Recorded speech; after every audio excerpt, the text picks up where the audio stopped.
to you all. And it is January, what is it? January 6th, 2022. Brand new, fresh start for the year. So I decided to do this particular episode on the peaceful healing dialogue because well, first of all, I hear so many conversations in my therapy office and, out of the therapy office. And a lot of these conversations center around tit for tat, demean, devalue, destroy. The conversations do not go well, they degenerate. And then at the end of the day, people are fighting and disconnecting. And as many of you know, this show is about healing human disconnect. So, hello, if you're not familiar with me, my name is Dr. Judy Rosenberg, and I'm the founder of the Psychological Healing Center and the creator of the Mind Map system for healing human disconnect, specifically the Be the Cause Mind Map system for healing human disconnect.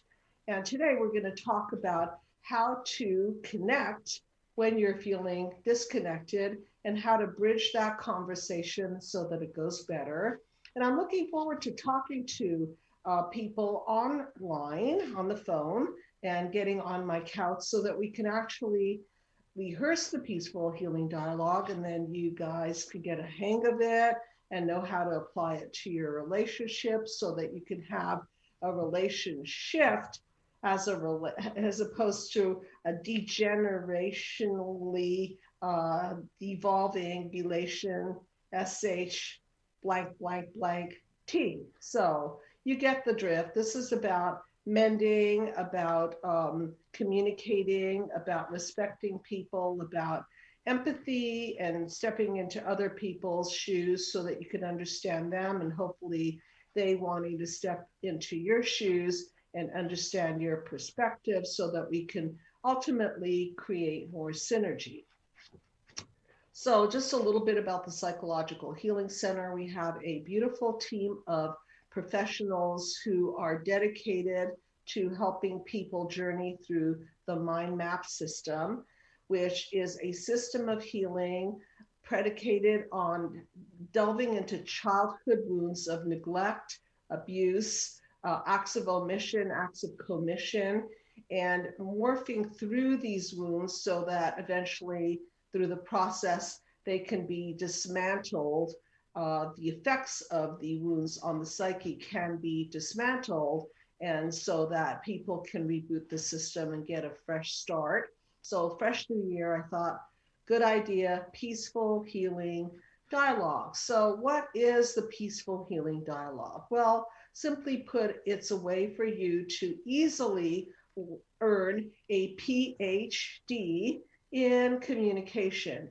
And it's on my website. If you go to my website, psychologicalhealingcenter.com, and go to the form section, you can download it. It looks like this. This is my overused piece of paper because I pull it out a lot during therapy sessions. And so part of the principles, let me just go over the principles of the peaceful healing dialogue. So number one, you don't want to have a dialogue with someone who is in their defense mode. So how do you get people to dialogue with you and get them out of the defensive position so they can actually take in what you're saying? Because if they can't take in what you're saying, then what you're going to have is a defensive conversation, one of those tit for tat conversations, one of those control, manipulative, demeaning, devaluing, destroying type of conversations. And trust me, you don't want to go there, because if it's with somebody important to you, the last thing you want to do is devolve the relationship and break the bond. Now, we know that there's certain people that you cannot have a bond with, nor should you. And these are people who insist on taking your light, as I like to put it, people who insist on using you as a projection screen to project all their anger, frustration, low self-esteem on. And these are people that you may not want to have a peaceful healing dialogue with, because they're just too toxic and the conversation's not going to go anywhere. So this conversation is with people more along the spectrum of people who genuinely want to try for a relational type of conversation. So, as opposed to an adversarial one.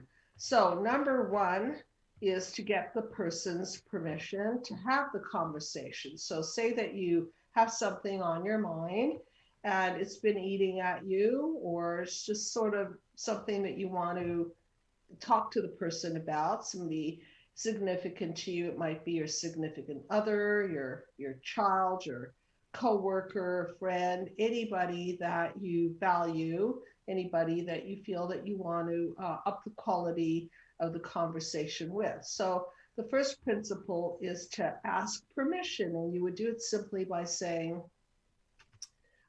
so Larry, I want to talk to you about something that happened yesterday, and I'm wondering, is this a good time to talk?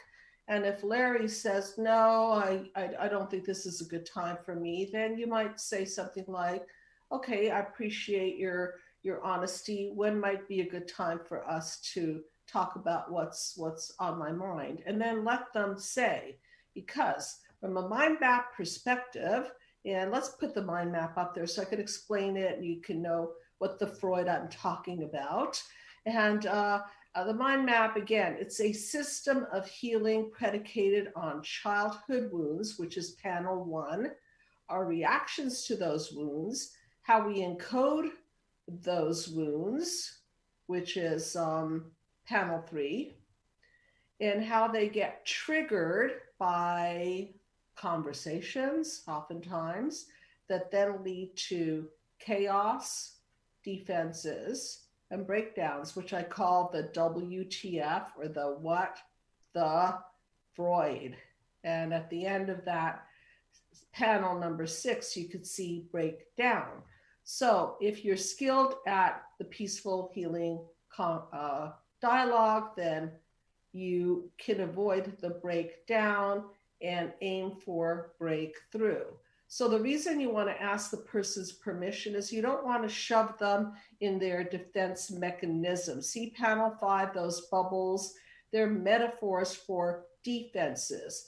And if you attack a person with, hey, I want to talk to you, let's do it now, I'm really angry at you, well, you're not going to get really great results because you're going to hit right on their defense mechanism, and then you'll probably end up getting shut down, or you're going to end up with a person who's going to actually blow up at you. So first principle is ask for permission. In general, you can see if you download the Peaceful Healing Dialogue, which is also in my PDF book and the other copy, which you can get on Amazon. The PDF is free, and you can just request one from the Psychological Healing Center. It's in there, and it's in the context of how to keep a bond with a person that you want to keep a bond with.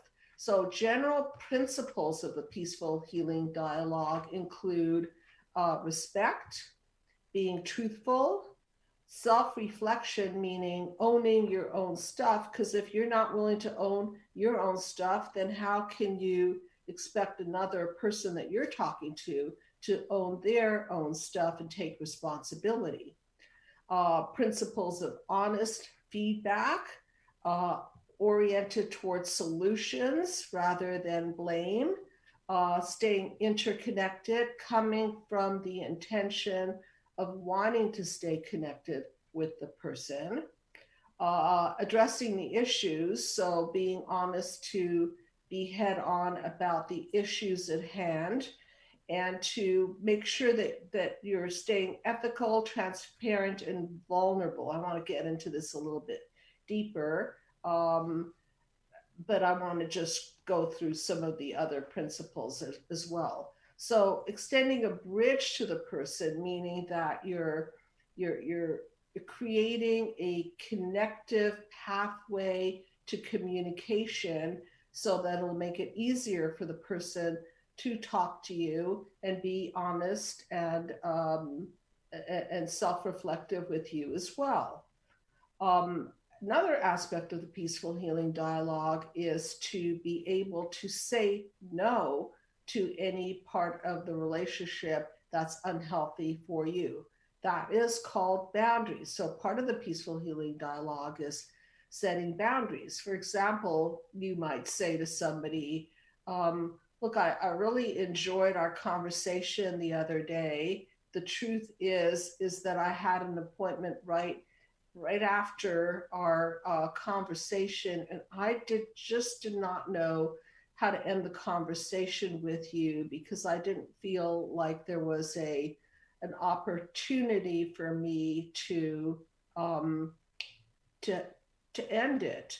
And so, what I want to talk to you about is me being clear on being more assertive with you so that I could set these boundaries and then I don't have to feel that I'm taking away from my next appointment because I can't end it with you. So these are the kinds of things that I call boundaries. Boundaries in terms of how long you want to spend time with somebody. Boundaries in terms of and anything can be a boundary. Anything from time could be a boundary to the way that you're being spoken to. That could be a boundary.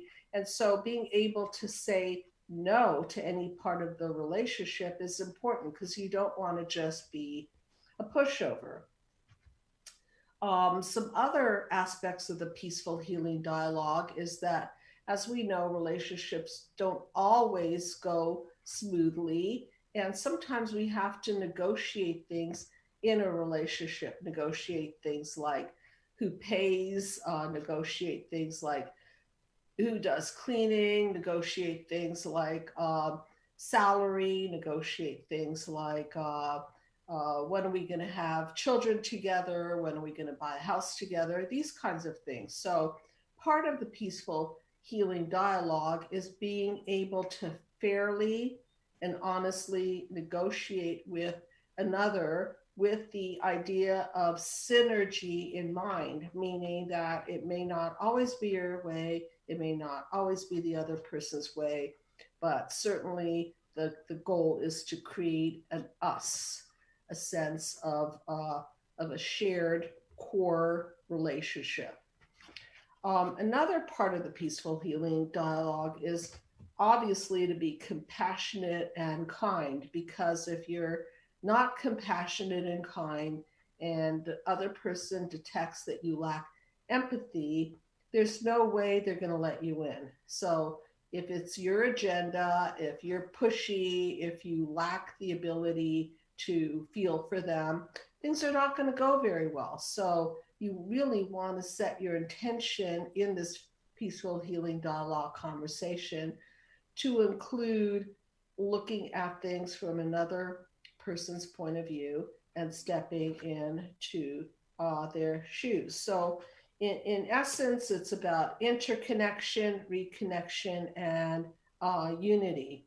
Now, I said that I would talk about being able to address the issue and negotiate. And sometimes we need to do that because we've got to update the files. So something that used to work a year ago, back in 2021, may not work today because life changes, the duck moves, and people morph. And so something that you may have agreed upon back in the day may not work for you now. So we have got to update our files. So this is a call-in show, everybody. So I would love to hear from you. I'd love to understand where your communication goes south, and maybe we can rehearse the peaceful healing dialogue. And in the meantime, if you want to pull it up off of my website, it is psychologicalhealingcenter.com. I think it's under the form section, and there it will be. You could just download it. I recommend that you print it out because when we're in the heat of the moment, we may not be thinking about resolution. We may be so triggered that all we're thinking about is revolution. And so it's just handy to have it.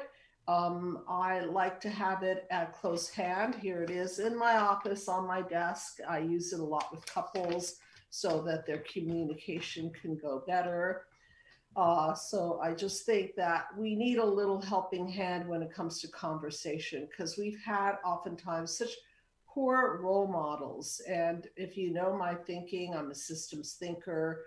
I think about the blueprint of multi-generations. So if your mother, your father, your primary caregivers, your multi-generations of primary caregivers haven't been very good at conversation and conflict resolution, it's just a good idea for you to learn it on your own, because if they didn't role model it to you, then how would you know? And so let's go back into the mind map. And of course, if you have a conversation that you want to rehearse with me, we can do it right here, right now. And we can actually go over the conversation perhaps that you did have and how that conversation resulted in breakdowns, and then redo it, because that's what the mind map is a way to self-reflect and self-correct so that you could be the cause of a better outcome of part two in your life. So let's see where all this mess starts, and I'll go over the mind map carefully and then explain how the peaceful healing dialogue can help in terms of prevention of chaos, defenses, and breakdowns. So look at panel number one. It's a new year, and the new year is also a metaphor for our light, the best of us. And you can also see that all those dark shadows shadow over the best of us. And what are those shadows? Well, from a metaphorical mind map perspective, those shadows represent your wounds of childhood, wounds such as verbal abuse, physical abuse, sexual abuse, neglect, smothering, and what I call narcissistic abuse, which is parents who lack empathy, are not capable of seeing things from other people's perspectives. And so this is where the intention, or the poor intention of the manifestation, or the future manifestation of conversation comes from. So wherever we are injured, or however we are injured, is a form of human disconnect. And so when we're disconnected from, obviously it's going to create reactions in us. And panel number two is a very important reason why to have the peaceful healing dialogue, because panel number two is a metaphor for our amygdala, our reactions, our fight, flight, freeze, and fawn system. So these are ways that we react as opposed to act. The peaceful healing dialogue is an antidote to reactions, because now we're going to turn reactions into conscious actions and be very intentional. And panel number two is also the point where we are massively emotionally reacting and being activated. Okay, so that cracking of the broken glass metaphor is a metaphor for the cracked lens of perception, the cracking up of our mental health, so to speak. And so when we create dialogue that is triggering, demeaning, devaluing, critical, judgmental, and so on, what we're doing is we're literally activating the amygdala. Some people call it, oh my God, I'm seeing red every time you talk, every time I'm around you, every time I hear your voice, I see red. And that is the reaction that people default to because they don't have a better plan of taking action. So you can see how the peaceful healing dialogue is really a salve, a solution for taking out the reactionary piece of our default communication system and turning it into something intentional. If you look at panel number 3, then you can see the DNA, and this is the panel 3 part of the process of the mind map that I talk about as encodings. And what are encodings? Encodings are the cognitive encodings that we now incorporate into the fiber of our being. And these encodings are encodings that are now interpreted by us, encodings such as we're not good enough, we're not lovable, we're stupid, we are incompetent, we will never amount to anything. These are encodings that we psychologically inherit from the messengers, which are our parents and our multi-generations, and the way our culture messages and encodes into us. And so this particular panel is kind of like a trigger point. So that you can see that if the DNA structure is encoded poorly, if this DNA structure is not a healthy structure, if it's a bond, so to speak, that is toxic, if it's a bond that is not sustainable, then in conversation, we are easily going to be triggered in our negative core beliefs. So let me give you examples. Let's say that you believe that you're stupid because this is something that you've heard over and over from your family of origin. So if you believe that you're stupid and somebody calls you stupid, or they look at you and you project onto them that you think that they think that you're stupid, guess what's going to happen? So think a bit about it as a detonator. So now you're being triggered.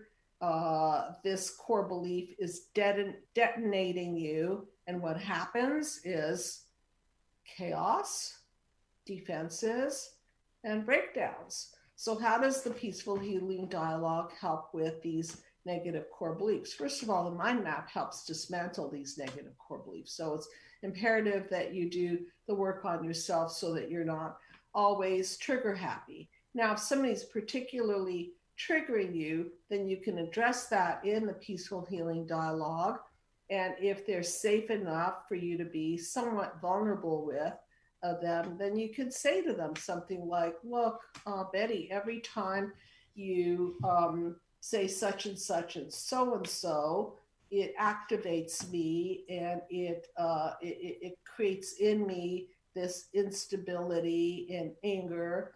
And so I just want to take ownership of the fact that I'm still triggered by that. And I also want to explain to you that avoiding that phrase or avoiding that particular trigger in me would be very, very helpful because I'm still vulnerable there. So I'm not expecting people to be perfect. I'm not expecting anybody, including myself, to be perfect. It's just that we want to be responsible. We want to give people feedback. We want to communicate with people so that we can have the best outcome in these conversations. So this is a call-in show, everybody. So I would love to hear from you.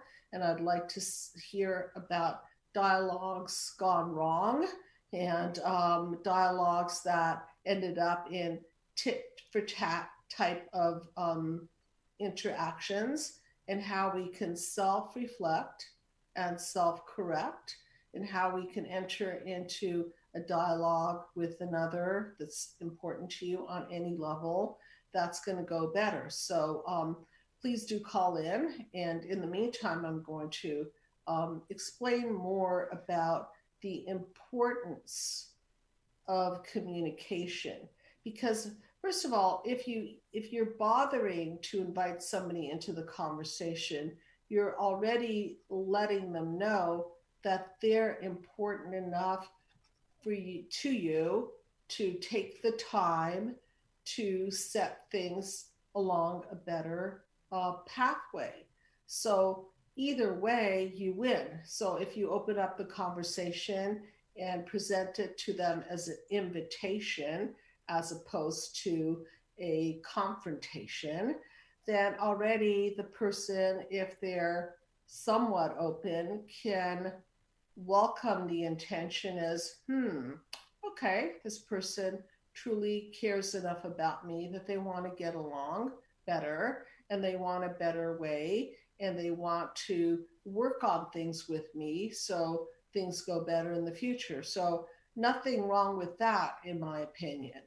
And of course, I'd like to hear from you. So please do call in because it's always more fun and interesting to get some live examples of conversations that have gone wrong so that we can play them out and then, of course, self-correct after we self-reflect on them. So again, peaceful healing dialogue doesn't mean that you're going to be telling them all these beautiful, positive things. Some of the things in a peaceful healing dialogue may not be so beautiful. However, I think the truth is beautiful. I think that being honest and rigorous and having the courage to give somebody the truth and feedback is beautiful. So what's not beautiful is when you suppress your feelings. What's not beautiful is when you project your feelings onto other people. And so it's always better when you can peacefully address what is going on. And so here's what happens to people when they don't have these dialogues. I just was talking about this today in one of my sessions with a patient. And what happens is that, especially with people pleasers, what happens with people pleasers is they want everything to be so beautiful and peaceful, is that they don't like to confront and they smooth things over. And then in this particular case, what happened with this particular person is that whenever they were under the influence of alcohol, the truth serum, disinhibitor, the truth came out. So no matter how hard they tried to smile and people please and make nice and just smooth over the conversation, it didn't ultimately work because it worked for a while and then they'd have a glass of wine or two or three or however much alcohol, and then the floodgates would be opened up. And no longer was it a peaceful healing dialogue. It was a diatribe of anger and resentment and clawing at trying to be right and trying to be heard and creating a big mess, because when you're coming from this angry, hurt, aggressive place, you could be sure that the person no longer is open to your communication. So what I'm saying is that there's no way around this. You can pretend to cover it up. You can ignore it. You can whitewash it by saying that you don't want to enter into it because you don't want to rock the boat. It doesn't work that way, because the unconscious has a way of rearing its ugly head anyway. So what do I mean by that? Is that you can suppress it. It could be pushed under. It can go unconscious. It can go way down under there. It's just that when critical mass hits a certain point and the person is not able to have a bandwidth to contain their upset or anger any longer, all of this stuff rises to the surface and jeopardizes the relationship. So there's not going to be any peaceful healing dialogue when triggers are activated, when the amygdala is activated, when defenses break down. No peace in that. So that's why I'm suggesting that you guys get very, very proactive this year. It's a fresh new year. So why not a fresh dialogue and a way for you to be proactive in your intentions with another human being and give it a shot. It does take practice. It's not automatic because the default button is to fight or flee or defend or shut down or whatever your style is, or maybe you do all of those styles at different points in your dialogue. It's just that being proactive is always a better way. So I would love to hear from you. I'd love to get a call in and sample the peaceful healing dialogue. And if you have any questions in this chat room, you can always ask away, and I'm happy to answer those questions. Dr. Judy? Yes. We don't have a call yet, but somebody in the chat room did ask a question. Sure. And they just wanted to know, and their title is Always Learning, thank you. It says, how successful is the use of peaceful healing dialogue? I think number one, you have to evaluate who you're trying to peacefully dialogue with, okay? And as you know, I talk a lot about the narcissistic defense mechanism. And so if somebody is positioned in this very, very strong defense mechanism, it's really hard to say, hey, Johnny, the other day, something was said and I'd like to clear the air with you, and when would be a good time to talk. And if the person is just so steeped in their own defense mechanism, it might be very, very hard even to open up that door, because you might be hit with, what are you talking about? If anything went wrong, it's because you made it that way, or like, I'm not interested in talking to you. I just, I just don't bother me about that. Some of my pet peeve communication styles of these kinds of defenses may sound something like, whatever. And many of you are familiar with people who say, whatever. And this is a way to just shut down and not have any vulnerability in terms of dialoguing at all. So with people who are dismissive, with people who are devaluing, with people who do not have the ability to be vulnerable, maybe spare your words, okay?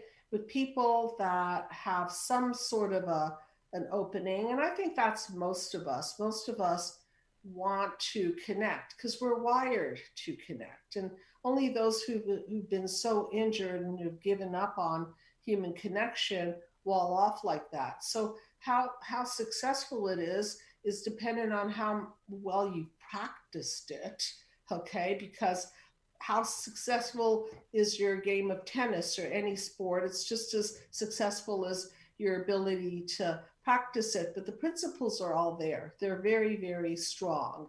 And there's always the intention, because one of the things that I talk about in this mind map journey is that consciousness is causal. So if you're coming from a consciousness of peace, if you're coming from a consciousness of resolving the problem, that's setting your intention, versus coming from the consciousness of controlling or manipulating, or coming from the consciousness of devaluing the other person and putting them in their place.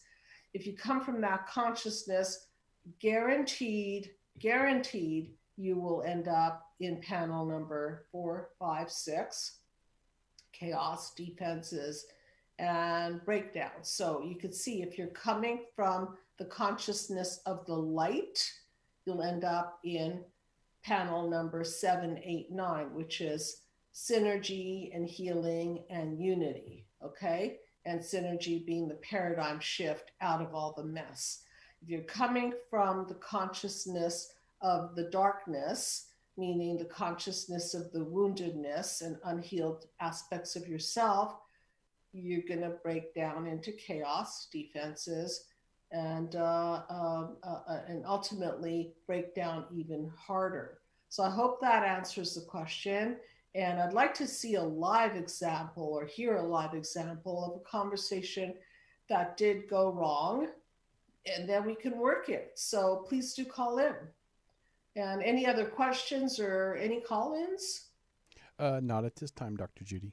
Okay, so I'm interruptible, and please do interrupt me. So I hope people are getting the drift of how to set it up so that you play a better game of life. And one thing that I find myself repeating over and over in my therapeutic sessions is that people play, just to put it very simply, two games of life. One is the game of life of vulnerability and intimacy. That's one game of life.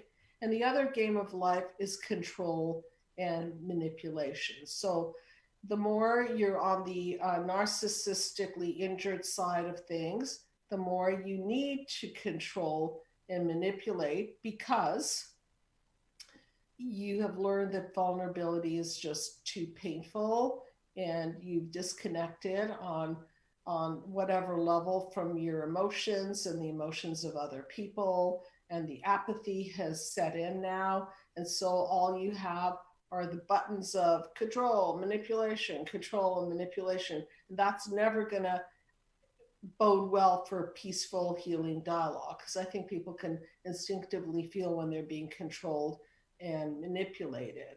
And certainly a conversation born out of control and manipulation is not going to be a synergistic one.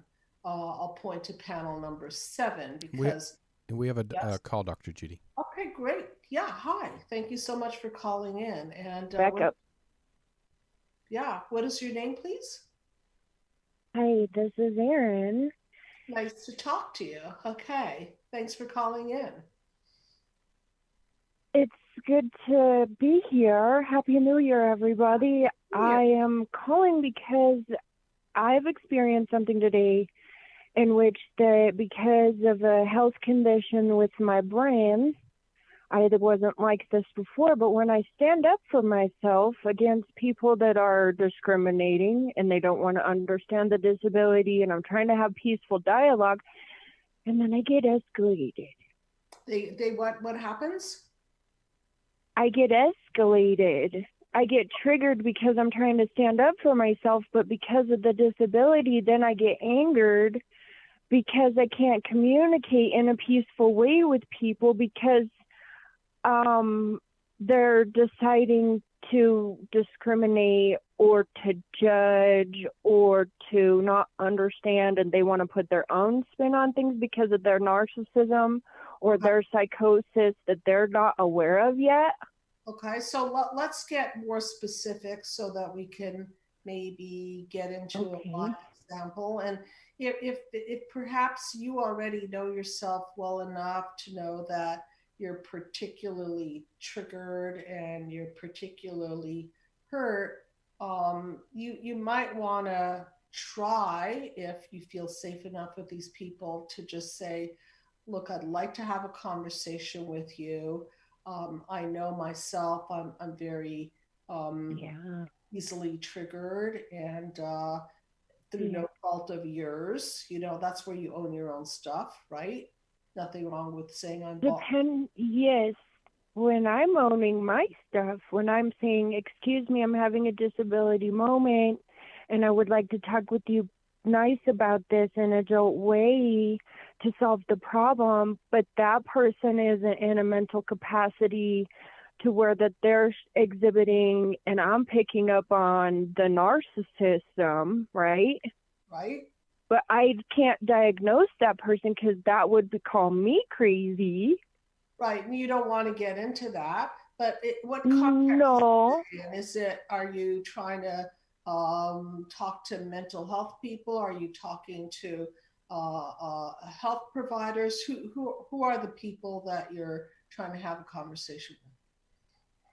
Well, today it was stuck in the middle between somebody dropping the ball and nobody wanting to take responsibility in the medical field of who didn't send the spinal tap information over to the doctor. Okay. So I got in a disability moment where I was escalated and angry, and I was feeling safe with my neurologist to vent and say, hey, I'm having a disability moment. I'm trying to communicate, but the communication breaks down because my brain is broken biologically, not psychologically, but having the CPTSD, I'm wondering if I am broken psychologically. How do I label these things so I can talk with people?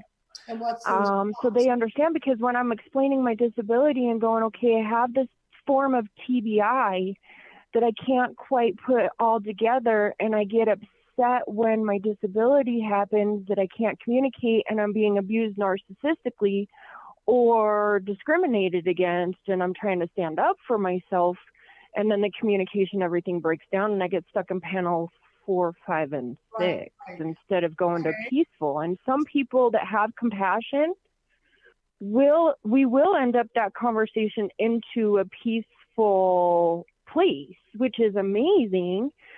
But how do I stop the disability? Because I'm trying to figure out what is psychological part that I can control. Okay. What's the part of the disability that I can't control? Right.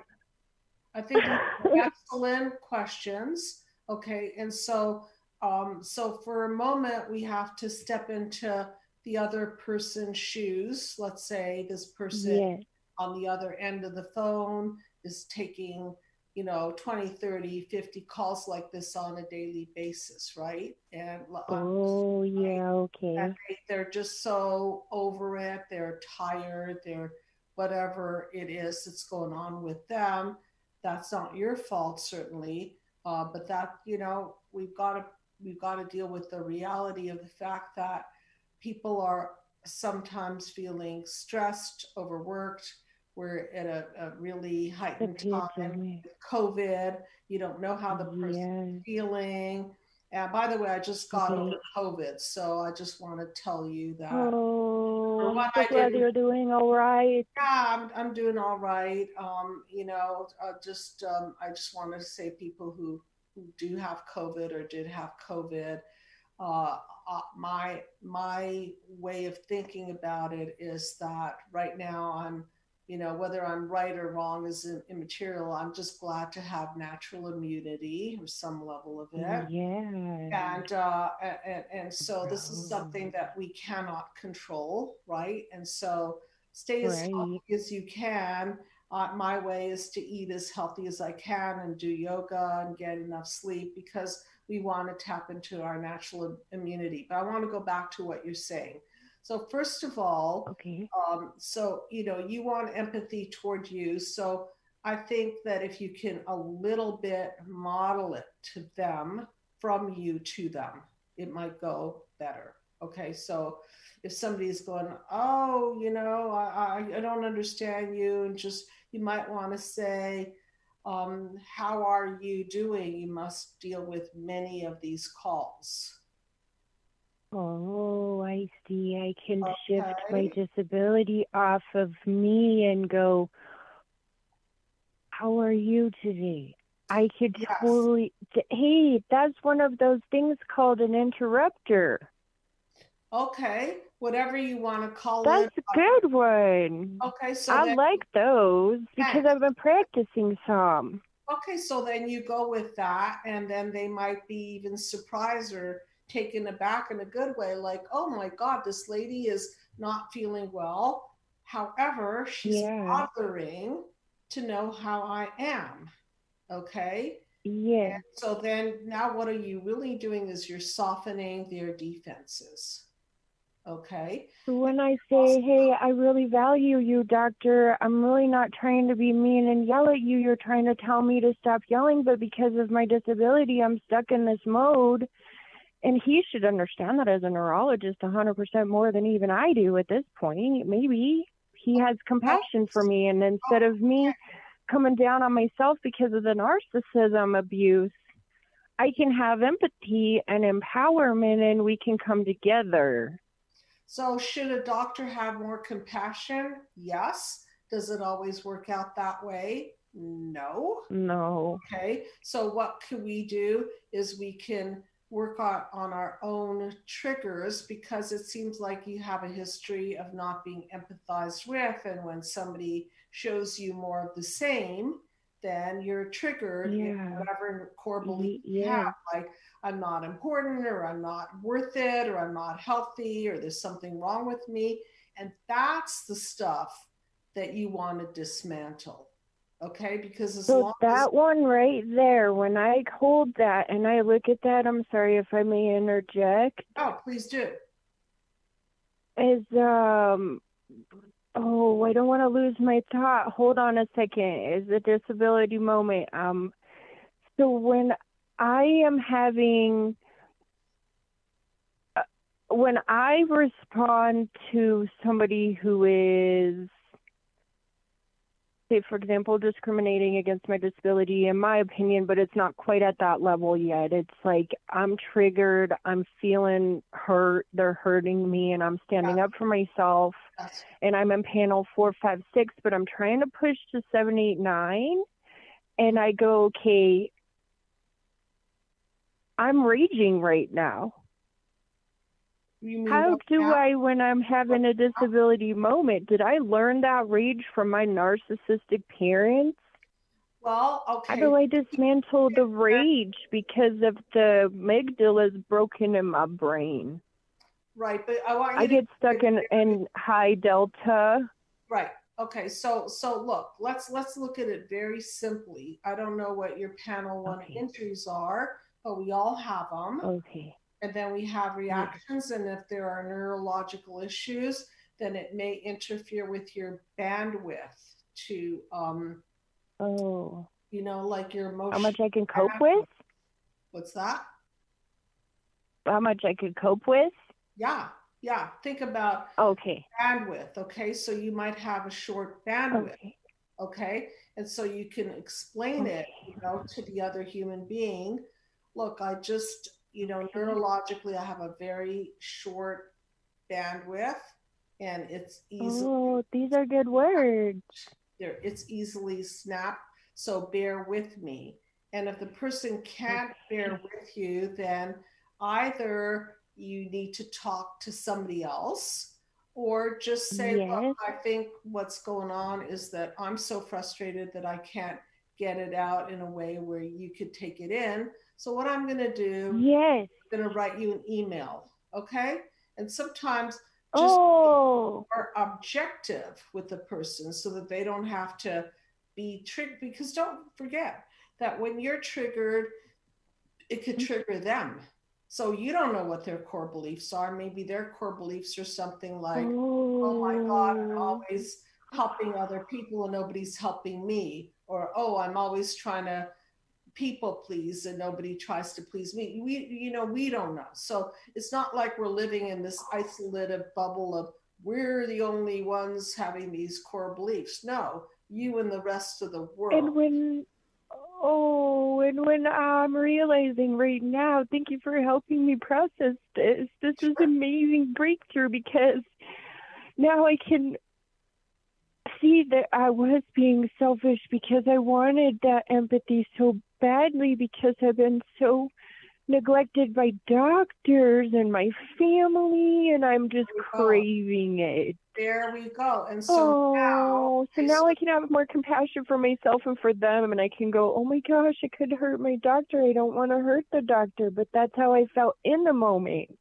yeah, so this thing in you has a long history. And so what I call the what Yeah. the Freud is when we project all of this energy on one single person, and we're hoping that they will end the madness, they will be Yeah, able that's a lot to, to put on another person. it's a lot to put on the other person.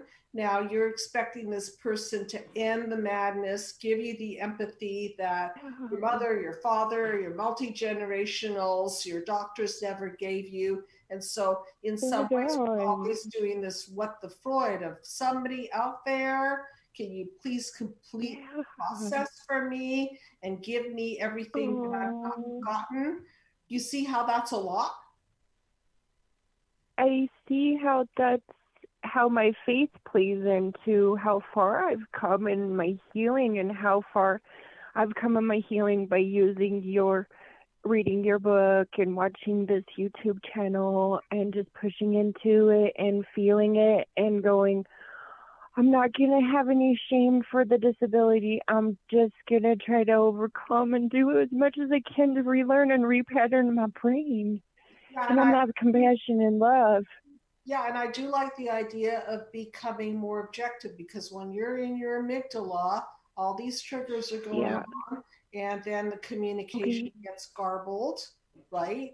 And you're not thinking clearly. Yeah, big time. You can even say to the person, yeah, because they're hearing. Right, they're hearing all this, whatever, this emotionality, and they're like, you know, they can't take it themselves. And if they're a narcissist, even, they'll hear the tone and they don't like it, and then they'll even be worse to you. Right. So you could say, look, what I'm going to do is give me your email, and I'm going to email you what I need and what I feel that you could help me with. And then the next step is to dial down the amygdala as best as you can. Yes. Whether it's taking a hot bath or stretching or breathing or just taking the time, and then construct. Now that stuff I've learned how to do pretty well. That part of self-care I've totally been practicing very good at, but I could get better. Like, I'm always getting better. Like the other one was saying something about in the comments how this is just, I'm still learning. Yeah, we're all still learning. And you just, again, I want to remind everybody out there that we have core beliefs, we have triggers, but then again, everybody else does also. And so I can think about others more with this disability. I can push into that more, because I keep thinking that it's my turn now because I've been so abused. And I'm like, no, I can't be so expecting. I need to still think of others. Yeah, my expectations are kind of too high sometimes. Your emotional expectations of that one person may be too high, because in stewing in unmet needs, and now you finally want these needs met, and then you want this person to finally meet your needs, and they don't know what the hell your needs are, because you know you're already communicating that they're huge, and they're maybe overwhelmed by these huge needs that they didn't create, right? They're not the cause of these unmet needs, but now somehow they're hearing the desperation, okay? And then they're possibly triggered by it, and they don't know what to do with it. So that's why it's so important to dial down the amygdala. And one of the things that dials down the amygdala is logic, organization. And if you don't feel logically organized in that moment, that's okay. You could just say, look, right now, I'm not feeling really logical. I'm triggered. So give me your email address. Let me catch my breath. Let me gather my thoughts and construct an email so that you can help me better. Now you're in partnership. So now you're not just saying, right. Now we're connecting. You get it? You're not just saying, you help me. Yeah. You're saying, I'm going to help you help me. I'm going to be responsible enough to let you know how reasonably you can help me. And then you construct it. Does that make more sense to you? It makes a lot more sense. So push into the logic. So I'm going to do some research on how to do this better. I'm going to try to break down the disability with the doctors a little more so that I can understand where I can't go any further to like you said, I'm having a moment. I need to communicate, but I just can't get it out because I'm so frustrated type of explanation. Yes. If that's even the right word. So basically, you don't want to be coming from your reactions. Get it? So if you're in Yes, reactionary yes, mode, if your bandwidth is snapping, if you're being yes, triggered, it's time to bow out of this conversation because it's just going to degenerate. yes, because I get it. I've never done this before with people because I used to run a business. I used to be in the public all the time, and I would never cuss anybody out. I would Okay. never sit there and just keep cussing because I'm so angry. Okay. And So that's my rage inside that comes out when I'm so frustrated. I just cuss, and it's like I have this Tourette style cussing now that my doctors are like, Erin, we understand that you can't control that right now. okay. And So some of them are like, no, you can't do that anymore. So I'm like, how do I do this? Because part of it is disability, and part of it's like, okay, I got to repattern my brain. I got to get this somehow. Okay, so I'm going one step beyond that to say that yes, the bandwidth is short. However, there's a cause behind it. And I'm telling you, if you go back into the anger and the upset of not being mirrored and attuned to and being abused or neglected and get that original rage out and processed with a professional, Okay. then you will not be as trigger happy. And even if you are triggered, you could just say, okay, my my file is coming up of rejection. My file is coming up of feeling unattuned to. Okay, then you can identify it and not react to it. Does that make more sense to you? Yes, I'm gonna have to push into my spirit further to look deeper into this because maybe I'm ignoring some things that should be dealt with. Well, And I'm thinking that's that a I'm beautiful, good and I've dealt with them, but maybe I didn't yet. so that's a beautiful insight for you to take because the more we can see ourselves as causal in the outcome of part two in our lives, the more we can be the creator. Okay, so whether you have this disability or that, and we all have something, right? It's our job Yeah. to Yeah. clean ourselves of all the past so that we're no longer walking trigger happy, sad people. Get it? Yeah, because I think I was looking for that empathy, like you're saying, to fill that hole in my soul today. I just wanted that Uh, verbal hug. I wanted everything in this place, and I didn't want to hear, oh, we didn't get your thing. They never sent it over. And I'm like, what? You told me that it was there, and now you made me wait 3 months, and I'm like upset because I've had to wait, and you've had all this time to do your job.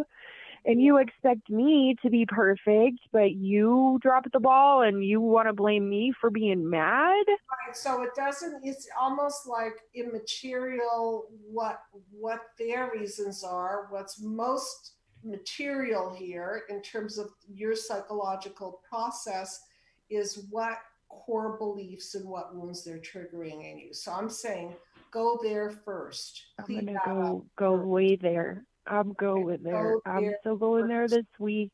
I'm going to dig deep. This is great. Thank you so much You're so for welcome. your time, I your know kindness. I know we're out of time in a minute, but Yeah.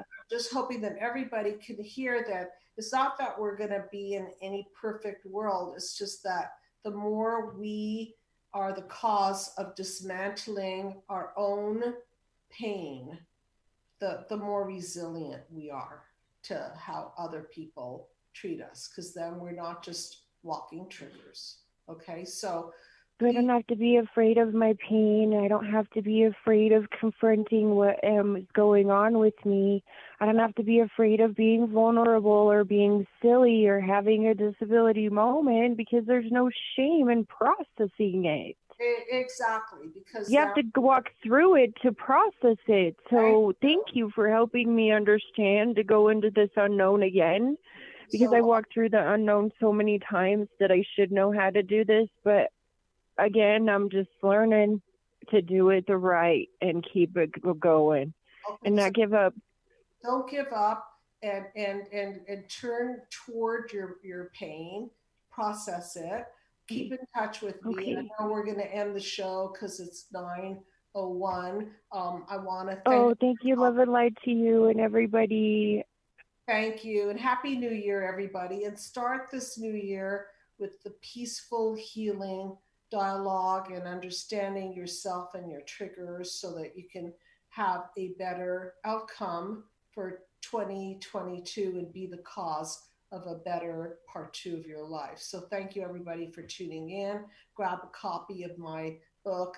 The PDF is free. Be the Cause: Healing Human Disconnect, and then you can order it off of Amazon. And then I have my mind map video series, which is a breakdown of the entire process, and it's very, very well put together in terms of the system. You can see the system, and that's available for you to purchase, and it comes with the journal and the book. It's all PDF format, download, and you code in, and then you can take the journey and better paired with therapy.